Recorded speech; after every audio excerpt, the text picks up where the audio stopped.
Hello, and welcome to another edition of Office Systems Tech Tips.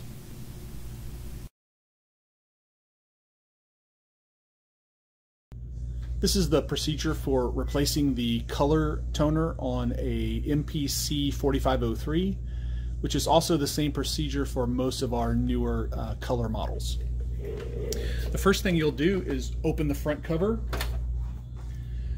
The toners are color coded. We have yellow, magenta, cyan, and black. So on the screen here it'll tell you which one that needs to be replaced, and then you can pull out the corresponding one. And with this demonstration we're going to do the magenta. To remove it, you grab here and pull this out. This can be thrown away.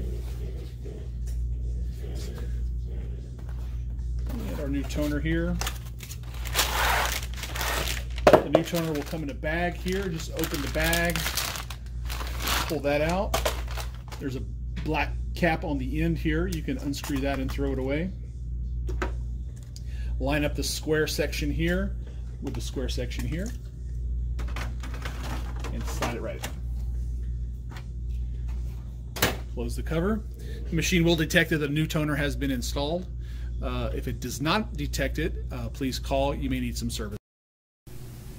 Thank you for joining us today. If you'd like to see more tech tips, please visit our YouTube channel or visit us at officesystemstx.com.